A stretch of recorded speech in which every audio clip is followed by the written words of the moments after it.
So hello everyone, welcome to my YouTube channel. This is my first YouTube video on a YouTube channel. यो चाहिँ मेरो आज introduction video हुनेवाला छ। Introduction video plus अलिकति अब मेरो ब्याचलरको जर्नीको बारेमा पनि, जस्तै अब मलाई चाहिँ ब्याचलर गर्यो त्यसको बारेमा नि म मेरो एक्सपिरियन्स पनि सेयर गर्न चाहन्छु। ब्याचलर लाइफको बारेमा चाहिँ मेरो चाहिँ अस्ति 31 गते चाहिँ मेरो ब्याचलरको एक्जाम सक्यो। मेरो चाहिँ BVS भन्नाले ब्याचलर इन बिजनेस स्टडी हो। अनि मैले चाहिँ फाइनान्स लिएर चाहिँ कम्प्लिट गरेँ। चाहिँ ब्याचलर पढ्नको लागि चाहिँ काठमाडौँ सिफ्ट भएको। So let's get started. मेरो नाम चाहिँ धर्म आएर हो, मेरो घर चाहिँ कञ्चनपुर हो। अहिले चाहिँ म काठमाडौँमा बसेर मेरो ब्याचलर इन बिजनेस स्टडी मैले कम्प्लिट गरेँ भनौँ, या अब रिजल्ट आएको छैन। ब्याचलर सक्यो, अब चाहिँ के गर्ने। सेम सिचुएसन मलाई चाहिँ +2 दिएर भएको थियो। वाट आफ्टर +2 भनेर चाहिँ। अनि त्यति हुन्छ, मलाई त्यस्तो केही पनि थाहा थिएन। मेरो अगाडि दिदी हुनुहुन्थ्यो, उहाँ चाहिँ BBS पढ्नुहुन्थ्यो। त्यो BBS गर्दै हुनुहुन्छ भने मलाई चाहिँ केही पनि आइडिया छैन। मलाई चाहिँ BBA र BBS मात्रै थाहा थियो। सो अब BBA पढ्छु भन्दाखेरि चाहिँ अलि त्यसमा चाहिँ एक्सपेन्सेस बढी नै लाग्दो रहेछ। सो मैले चाहिँ यसो बुझ्दाखेरि चाहिँ BBS नै गर्छु, काठमाडौँ गएर गर्छु, साइडमा पार्ट टाइम जब पनि गर्छु भनेर ड्याडीलाई चाहिँ मनाएँ। अनि काठमाडौँ आएँ। अनि त्यसपछि चाहिँ यता आएर मैले चाहिँ मेरो ब्याचलर इन बिजनेस स्टडी चाहिँ नेपाल कमर्स क्याम्पसमा एडमिसन गरेँ NCCमा। अनि त्यसपछि केही दिनपछि हाम्रो कलेज क्लास पनि लाग्यो। अनि म चाहिँ रेगुलर क्लासमा आउन थालेँ विथ ड्रेस लगाएर, किनकि मैले चाहिँ +2 सम्म पढेको स्कुल चाहिँ एकदम राम्रो डिसिप्लिन, अनि टिचरहरू पनि धेरै फ्रेन्डली, आफ्नो धेरै राम्रो स्कुल थियो हाम्रो चाहिँ। अनि मलाई एकदम स्ट्रिक्ट अनि त्यस्तो स्कुलदेखि पढेर आएको ब्याकग्राउन्ड हो नि त मेरो चाहिँ। सो म पनि यहाँ आउने बित्तिकै मलाई चाहिँ थाहा थिएन यहाँको कलेजहरूको सिस्टमको बारेमा। म चाहिँ स्टार्टिङमै होइन टक्क ड्रेस लगाएर डेली आफ्नो टाइममा कलेज क्लासमा आउने, अनि एकदम वेल डिसिप्लिन भएर। अनि त्यसपछि बिस्तारै थाहा भयो कलेज लाइफ भनेको कस्तो हुँदो रहेछ। भनेपछि हामी पढिरहेको हुन्थ्यौँ, सरहरू पढाइराख्नु भएको हुन्थ्यो, तर स्टुडेन्टहरू त्यो क्यान्टिनमा हुन्छ नि खाजा खाना आउन गए जस्तो गर्दिनँ कि। स्टुडेन्टहरू आउने, बाहिर जाने, भित्र आउने, बाहिर जाने, भित्र आउने, हाई हेलो, भित्रै गसिप गरिदिने, त्यस्तो टाइपको। अनि मलाई चाहिँ कस्तो अचम्म लाग्थ्यो भने, किनकि सरहरूले नि केही नभने, अनि स्टुडेन्टले चाहिँ किन यस्तो डिसरेस्पेक्ट गरेको होला सरलाई भने जस्तो पनि फिल हुन्थ्यो। अनि बिस्तारै त्यो हेबिट त मलाई पनि सरेछ। साथीहरू जाउन बाहिर भन्ने फ्याट्ट उठाएर लगेर जाने, बिस्तारै त्यो हेबिट त मलाई पनि सरेछ। अनि त्यो हेबिट सर्नुभन्दा पनि सिस्टम नै त्यस्तै हो गभर्मेन्ट कलेजको जस्तो लाग्छ मलाई चाहिँ। अनि सेकेन्ड चाहिँ अरू ब्याचलर BBA अरू BBMमा चाहिँ त्यस्तो छैन, फेरि जस्ट BVSमा मात्रै छ, किनकि BVSलाई त्यस्तो प्रायोरिटी दिएको जस्तो मलाई लाग्दैन टियुले। सो मलाई चाहिँ त्यस्तो लाग्यो होइन। अनि म चाहिँ लगभग 3 महिनाको लागि चाहिँ एकदम वेल डिसिप्लिन स्टुडेन्ट भएर क्लासमा बसेकै हो होइन।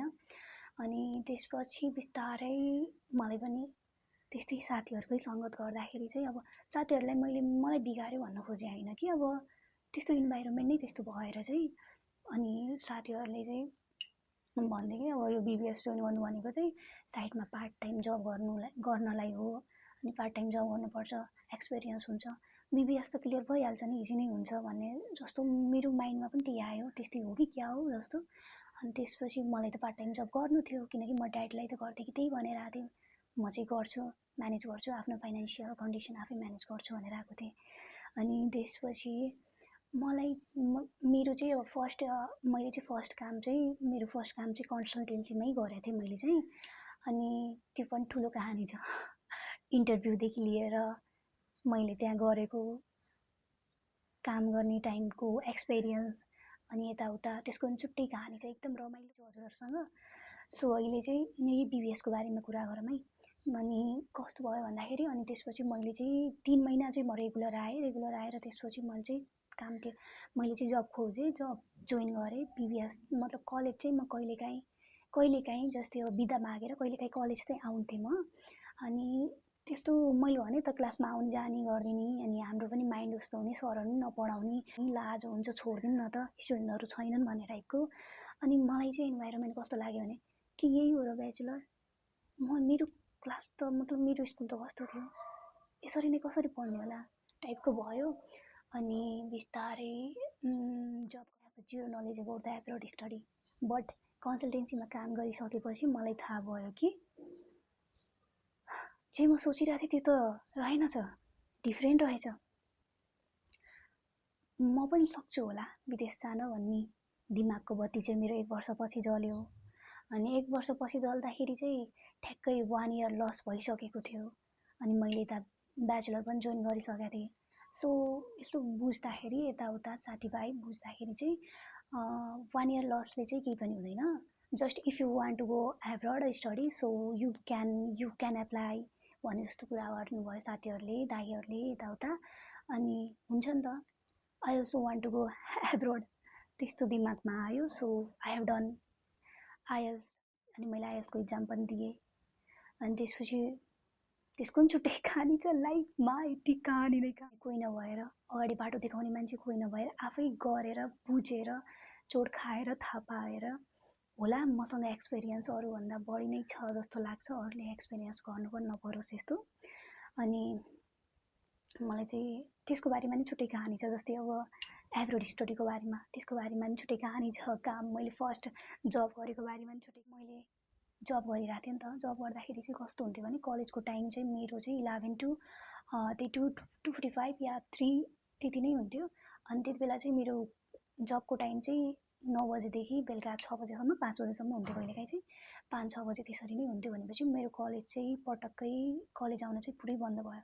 अनि त्यसपछि अब घर बसेर पढ्छु भनेको चाहिँ त्यतिकै त्यसै नै हो कि, किनकि अब जब गरेर आयो थाकेर आएको हुन्छ, खाना पकाउनुपर्छ, आफ्नो लुगा धुनुपर्छ, यताउता गर्दाखेरि चाहिँ त्यही शनिबार मात्रै हो। शनिबार पनि एक दिन बिदा छ, कहीँ जाउँ न घुम्न साथीभाइहरूसँग भने जस्तो नि हुन्छ।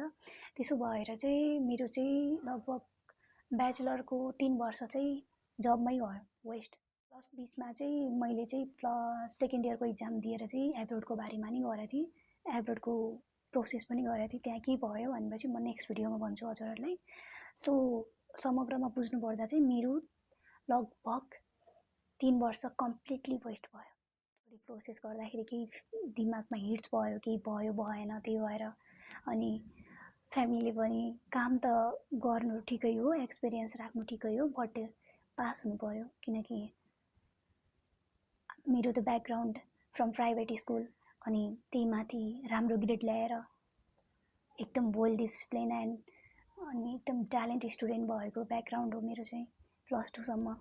अनि 81 मार्क्स कमाउँदा त कस्तो हुन्छ भनेपछि मेरो छोरीको चाहिँ यस्तो भयो, मेरो छोराको चाहिँ यस्तो भयो, हजुरहरूको के भयो कस्तो भयो सोध्ने कुरा यताको उता लगाइदिने। रिलेटिभहरू झन् अरू बेला थाहा नभए पनि इक्जामको रिजल्ट आयो भनेपछि सबै थाहा हुन्छ क्या मेरो रिलेटिभ को हो भनेर, सबैको कल आउँछ। सो त्यस्तो हुन्छ त्यो पनि। सो त्यति सबै कुराहरू प्लस गर्दाखेरि मेरो 3 वर्ष चाहिँ वेस्ट भयो। अनि 4th इयरमा आउँदाखेरि चाहिँ मेरो दिमाग त एकदम डल भइसकेको रहेछ, एकदम डल। कस्तो भन्दाखेरि नर्मल सेन्टेन्सहरू पनि इङ्ग्लिसमा छ भने म त पढ्न नि नसक्ने। नेपाली त झन् मेरो पहिले बेसै कमजोर, अनि इङ्ग्लिस पनि पढ्न नसक्ने। म त याद पढ्दाखेरि त्यति बेला याद भएको जस्तो हुन्थ्यो, एकछिनमा छोडेपछि त पुरै बिर्सिने, पुरै एकदम ब्ल्याङ्क हुने त्यस्तो टाइपको माइन्ड भइसकेको थियो। किनकि मलाई के लाग्छ भने कलेजको स्कुलको या अब हुन्छ नि त 10 क्लास सकेपछि बिदा, 3 महिना बिदा हुन्छ, +2 सकेपछि बिदा हुन्छ। त्यो बिदामा त हामीले पढाइ गरेन भनेपछि कस्तो लेख्नै बिर्सिने टाइपको, पढ्न नै मन नलाग्ने टाइपको हुन्छ भने मैले त 3 वर्ष छोडेको थिएँ पढ्न। 3 वर्षसम्म बुक नै हेरेको थिएन। मेरो दिमाग त डल होइन टाइ भइसकेको थियो, सोर्स पनि छैन। अनि मलाई चाहिँ के लाग्छ भनेपछि अब यो 10 to 5 को जब गरेर 15-20 हजार कमाएर लाइफमा के हुँदैन जस्तो पनि लाग्छ। किनकि कि त राम्रै मेहनत गर्नुभएको हामीलाई हुर्काउन धेरै एकदमै धेरै, मम्मी र ड्याडी जति मेहनत ओ माई गड म चाहिँ लाइफमै गर्न सक्दिनँ होला। त्यति मेहनत गरेर हामीलाई यहाँसम्म पुगाउनु भएको, गरि नै राख्नु भएको छ अहिले नि। सो मलाई त्यो दुःख हेरेर पनि केही त गर्नुपर्छ फ्यामिलीमा। अब मैले चाहिँ के गर्नुपर्छ, फिलाएर मात्रै हुँदैन, सोचेर मात्रै हुँदैन कि के गर्ने त, के छ स्कोप, केही पनि छैन। सो मैले युट्युब च्यानल सुरु गरेको मलाई चाहिँ आफूलाई रेकर्ड गर्न एकदमै मनपर्छ। म पहिलेदेखि नै मलाई यो युट्युबको बारेमा यो रेकर्ड गरेर युट्युबमा अपलोड गर्छन् भिडियोहरू, त्यसको बारेमा केही पनि थाहा थिएन, किनकि हामीले +2सम्म मोबाइल नै नपाएको मान्छे। अहिलेको जेनेरेसनहरू चाहिँ फोन नभएर चाहिँ केही पनि थाहा हुन्न। त्यही मोबाइल केही पनि थिएन, घरमा खेल्ने पढ्ने खेल्ने पढ्ने त्यति मात्रै थियो, स्कुल गयो आयो। अहिले चाहिँ बाहिर आउँदाखेरि चाहिँ धेरै पछाडि पढिसकेका रहेछौँ हामी चाहिँ टेक्नोलोजीमा, यताउता सबै कुरामा चाहिँ। यहाँ आएर रियलाइज भयो यो मोबाइल चलाउनु पनि नराम्रो त नरहेछ, तर टाइम हुन्छ हरेक कुराको, त्यो चाहिँ टाइम म्यानेजमेन्ट गर्नुपर्छ। Time management is most important in life. मैले चाहिँ गरेरै यो भिडियो रेकर्ड गरिरहेको छु र सोचिरहेको छु म आज अपलोड नै गर्नेछु भनेर। सो मलाई चाहिँ म चाहिँ यो भिडियोमा मतलब म चाहिँ यो मेरो युट्युब च्यानलमा चाहिँ जस्ट यति नै बोलेर मात्रै हाल्दिनँ। भिडियो चाहिँ कस्तो भन्दाखेरि मेरो डेली लाइफ, म डेली लाइफमा के गर्छु। मेरो हबी चाहिँ ड्रइङ र पेन्टिङ हो।